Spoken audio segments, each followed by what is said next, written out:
आज का जो टॉपिक होगा ये सभी वर्ड्स कौन कौन से, जैसे कि is to, am to, are to, has to, have to, had to, सभी के साथ टू लगा हुआ है, ठीक है। इज़ एम आर के साथ टू, हैज़ हैव हैड के साथ to, has been, have been और हैड बीन इनका use, has been, have been और हैड बीन के साथ टू ऐड हो गया, has been to, have been to और हैड बीन टू। इन सभी का कॉन्सेप्ट यहाँ पर आप सीखेंगे बहुत ही सिंपल तरीके से, सिंपल से ईजी से शब्दों में यहाँ पर मैं आपको समझाऊंगी। तो चलिए स्टार्ट करते हैं, एक एक करके सीखते हैं इन कॉन्सेप्ट को। चलिए, इज़ टू, एम टू और आर टू, सबसे पहले इनको जान ले। Is to, am to, are to, देखिए ये है structure. Subject be verb, be verb क्या है, is am are was were, ये सभी बी वर्ब है ना।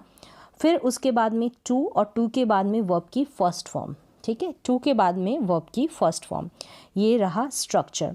अब हम यूज़ कब करते हैं is to, am to, are to का इस्तेमाल कब करते हैं, ठीक है। सब्जेक्ट के अकॉर्डिंग आपको इस्तेमाल आना चाहिए, मतलब इज़ का यूज़ हम कौन से सब्जेक्ट के साथ करेंगे, एम का यूज़ हम कौन से सब्जेक्ट के साथ करेंगे और आर का यूज़, आई के साथ हम एम का यूज़ करते हैं, क्लियर है, ठीक है।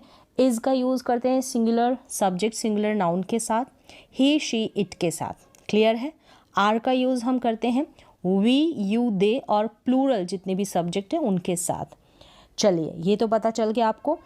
अब कब हम इस यूज़ करेंगे, इनका इस्तेमाल करेंगे, कौन से सिचुएशन आएगी, पूर्व निर्धारित योजना, ठीक है। पहले से फिक्स्ड प्लानिंग होती है ना आपकी, जो प्लानिंग होगी वो पहले से फिक्स्ड होगी, तो वहाँ पर, ठीक है, पूर्व निर्धारित योजना मतलब यही है कि जो आपकी प्लानिंग है वो ऑलरेडी फिक्स्ड है, वहाँ पर हम इनका यूज़ करेंगे, is to, am to, are to. और हिंदी में जो पहचान इस तरीके से आ सकती है, ना है, ठीक है, ना है, नी है, ने है, या कोई काम होने वाला है, वाली है या वाले हैं, इस तरीके से दोनों तरीके से एंडिंग हो सकती है। लेकिन इसका सेंस किया जा रहा है कि ऐसा कोई काम, ठीक है, जो पूर्व निर्धारित, पहले से आपने उसकी योजना बना रखी है, पहले से आपने उसकी प्लानिंग कर रखी है, तो वहाँ पर हम यूज़ करेंगे इन सभी का, बी वर्ब का और साथ में टू का यूज़। अब सेम ये इसी सेंस में, ठीक है, ना है तो ना था हो जाएगा, होने वाला है तो होने वाला था हो जाएगा, या होने वाले थे, इस तरीके से। तो वहाँ पर हम यूज़ करेंगे was to, were to, past time की जब बात करेंगे तो ये भी तो बी वर्ब है ना, पास्ट की, वॉज टू, वर टू का यूज़ करेंगे, यानी होना था या होने वाला था, इस तरीके से ये रही इसकी हिंदी की पहचान। क्लियर है।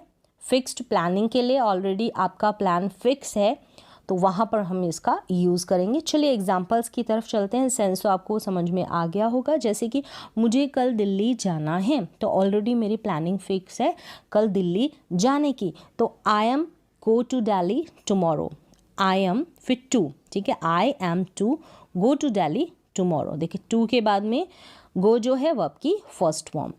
आज सीएम को यहाँ आना है, जो सीएम है, चीफ मिनिस्टर है, उनका यहाँ, ठीक है, जो भी प्लेस होगी वहाँ पर आना फिक्स्ड है, पहले से योजना बना रखी है, ऐसे एकदम से तो नहीं आ जाएंगे ना। तो उस सिचुएशन में today the CM is to come here, is to come here. फिर देखिए कल मुझे एक समारोह में जाना है, कोई फंक्शन है, कोई प्रोग्राम है, वहाँ पर मुझे जाना है, तो ऑलरेडी फिक्स्ड प्लानिंग है ना। चलिए, tomorrow I am to go to a function, I am to go to a function. देखिए यहाँ पर एक चीज़ है, टुमारो यानी आने वाले, कल के लिए भी कोई प्लानिंग फिक्स्ड है, तो वहाँ पर भी फ्यूचर के लिए भी, आया तो नहीं है ना कल, तो फ्यूचर का ही हुआ ना कल, तो वहाँ पर भी हमने यूज़ किया है। क्लियर है। चलिए, अब यहाँ पर ऐसी सिचुएशन में आप वॉज टू, वर टू का यूज़ कर सकते हैं, होना था या होने वाला था, यानी कि सीएम को, आज सीएम को आना था, इस तरीके से पास्ट सेंस में, पास्ट के सेंस में आप यूज़ कर सकते हैं। बस यहाँ पर ध्यान रखना है, वॉज का हम यूज़ कौन से सब्जेक्ट के साथ करेंगे, वर का यूज़ हम कौन से सब्जेक्ट के साथ करेंगे।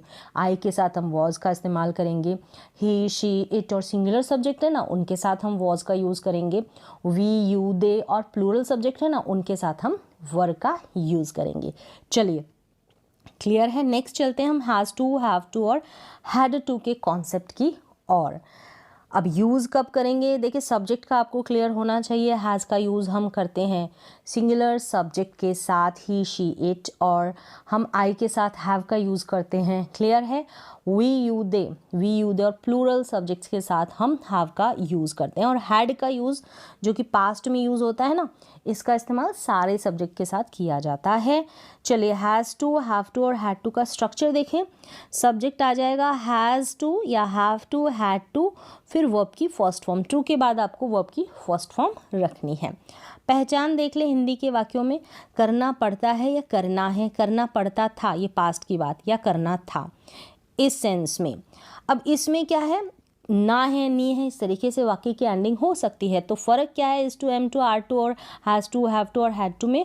फ़र्क यहाँ पर है कि यहाँ पर कोई प्लानिंग नहीं है, ठीक है, कोई योजना आपने नहीं बना रखी है। ज़रूरी है किसी काम को करना या फिर मजबूरी है, उस सेंस में करना पड़ता है या करना पड़ता था। तो यहाँ पे प्लानिंग फिक्स्ड नहीं होती। इस to, am to, are to वाले में प्लानिंग फिक्स्ड होती है, योजना पहले से बनाई हुई रहती है, क्लियर है। तो मजबूरी में कोई काम करना पड़ता है, जैसे कि मुझे होमवर्क करना पड़ता है या मुझे होमवर्क करना है, मुझे होमवर्क करना है या करना पड़ता है इस सेंस में। तो I have to do homework, तो मुझे ये काम करना है, ज़रूरी है, ठीक है।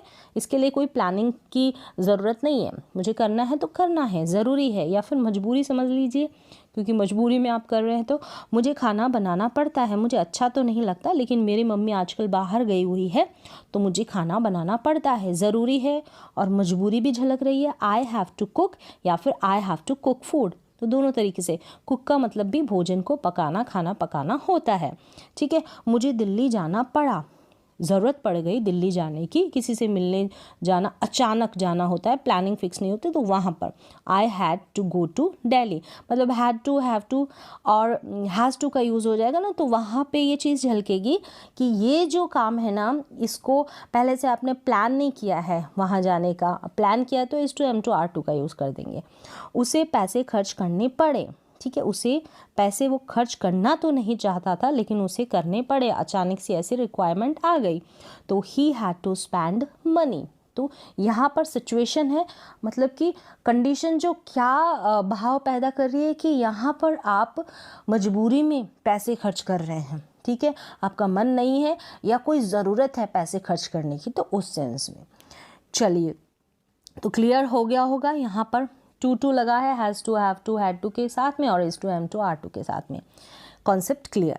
चलिए, हैज़ बीन, हैव बीन और हैड बीन, इनका यूज़ भी देख लेते हैं। अब ये जो इनका यूज़ होता है ना, हैज़ के साथ बीन लग गया, हैव के साथ बीन लग गया, हैड के साथ बीन लग गया, तो पहला पैसिव वॉइस में, पैसिव वॉइस में मीन्स की वर्ब की थर्ड फॉर्म। कौन सी फॉर्म? वर्ब की थर्ड फॉर्म, क्योंकि पैसिव वॉइस की दो ही विशेषताएं हैं। पहला तो ये काम की ओर फोकस ज़्यादा करता है, तो काम मीन्स काम से ही उस सेंटेंस की शुरुआत होगी, उस ऑब्जेक्ट से ही सेंटेंस की शुरुआत होगी। दूसरी इसकी विशेषता क्या है कि ये वर्ब की थर्ड फॉर्म को अपने साथ रखता है, क्लियर है। चलिए, काम किया गया है या किया जा चुका था, जब हैड बीन आ जाएगा तो किया जा चुका था, जैसे कि हम परफेक्ट टेंस करते हैं ना, चुका है, चुकी है, इस तरीके से, वैसे ही। तो यहाँ पर काम की बात होगी, वहाँ पर तो सब्जेक्ट ये काम कर चुका है लेकिन यहाँ पर ये काम किया गया है, जो भी काम है, ठीक है, काम की ओर फोकस करता है। दो ही करेक्टरिस्टिक्स मैंने यहाँ पर आपको बताए, काम की ओर फोकस और वर्ब की थर्ड फॉर्म, तो काम इसमें मेंशन होगा। स्ट्रक्चर देख लें, ऑब्जेक्ट लिखा है यहाँ पर, ऑब्जेक्ट मीन्स कि काम, जो भी काम होगा ना वो। हैज़, हैव, हैड, यहाँ पर आप बाय लगाकर, वर्ब की बाय लगाकर जो सब्जेक्ट है उसको मेंशन कर सकते हैं। यहाँ देखिए, ऑब्जेक्ट हो गया हैज़, हैव, हैड, फिर बीन, फिर वर्ब की थर्ड फॉर्म पैसिव, जब आपको काम को दिखाना होता है, जैसे कि उसे भेजा गया है या फिर उसे भेजा जा चुका है, ऐसे भी हो सकता है। तो ही हैज़ बीन सेंट, अब किसने भेजा है, यहाँ पर ये नहीं बताया कि मैंने उसे भेजा, ऐसे थोड़ी है सेंटेंस। उसे भेजा गया है, उसे भेजा जा चुका है, काम हो चुका है, कौन सा काम, उसको भेजने का, तो he has been sent, clear है। चलिए, उन्हें बुलाया गया है, दे हैव बीन कॉल्ड, उन्हें बुलाया गया है, तो यहाँ पर काम हो चुका है, काम हो चुका है उन्हें बुलाए जाने का, ठीक है। अब किसने बुलाया, अब किसके द्वारा हुआ है, तो बाय लगाकर आप बता दें, नहीं तो आप स्टार्टिंग में नहीं बता रहे हैं क्योंकि पैसिव है इसलिए। हैव बीन और यहाँ पर देखिए कॉल्ड वर्ब की थर्ड फॉर्म, सड़कों की मरम्मत की जा चुकी है। ठीक है, सड़कों की मतलब काम किया जा चुका है। कौन सा काम? यहाँ पर सड़कों की मरम्मत की जा चुकी थी है। ठीक है, तो हैड बीन आ जाएगा। तो सड़कों की मरम्मत ये काम किया जा चुका था। ठीक है, अब किसने किया यहाँ पर स्टार्टिंग में मेंशन नहीं है, क्लियर है। एंडिंग में तो कर सकते हैं लेकिन स्टार्टिंग में नहीं है।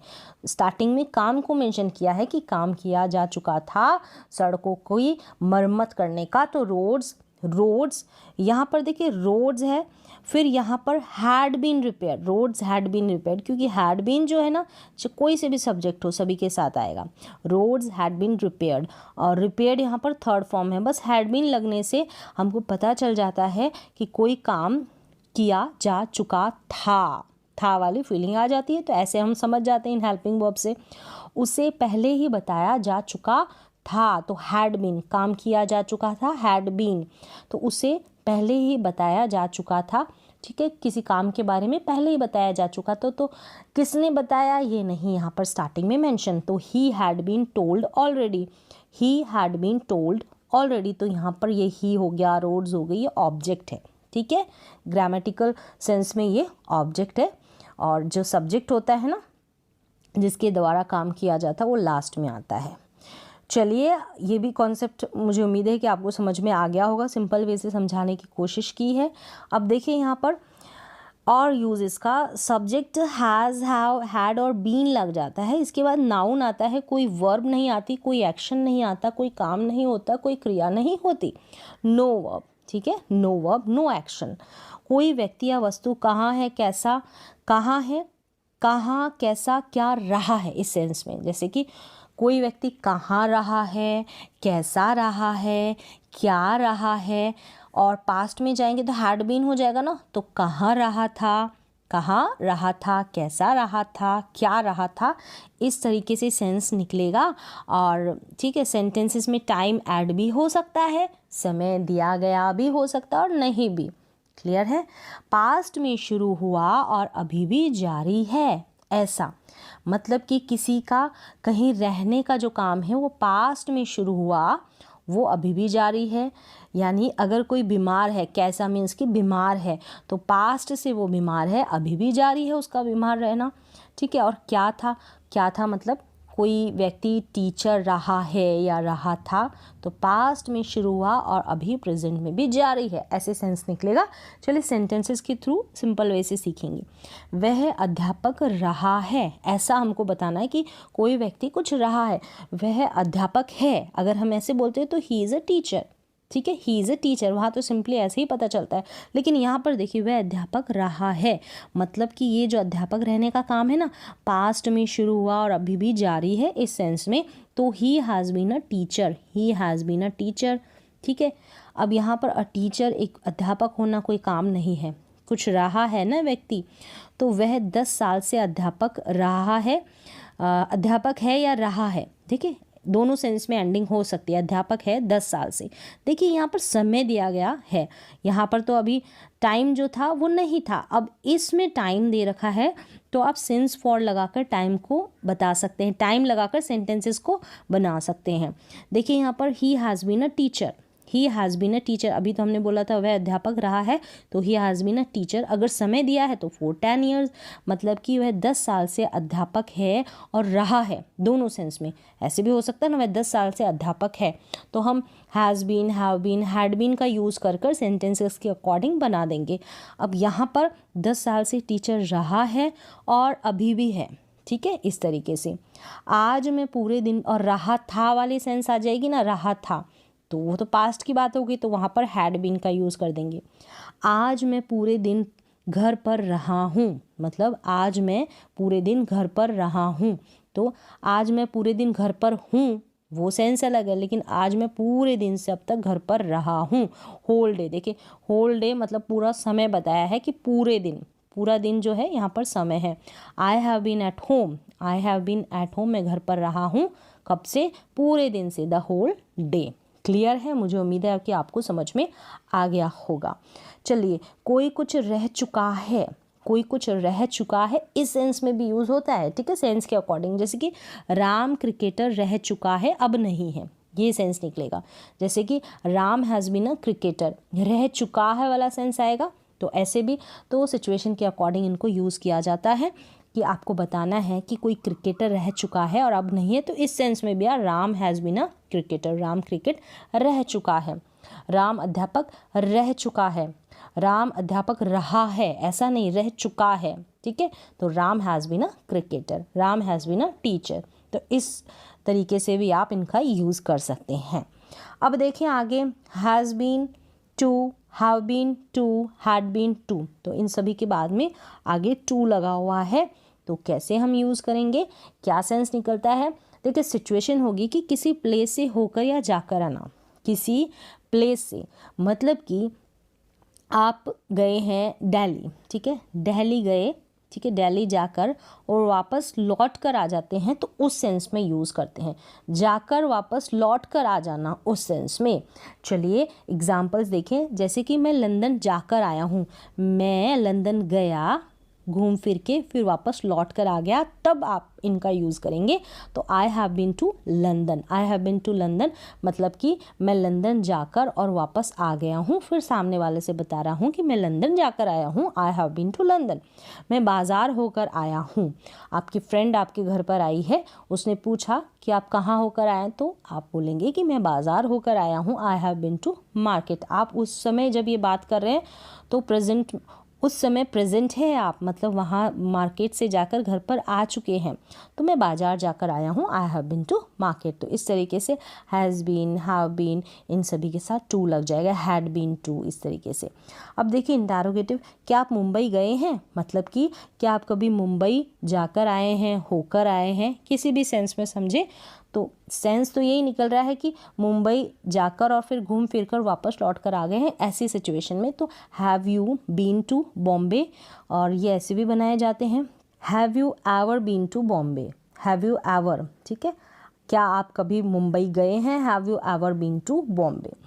तो इस तरीके से आपको, मुझे उम्मीद है कि समझ में आ गया होगा। हम ये सारे के सारे जो स्ट्रक्चर है किस तरीके से यूज़ करते हैं, is to, am to, are to, has to, have to, इन सभी का यूज़।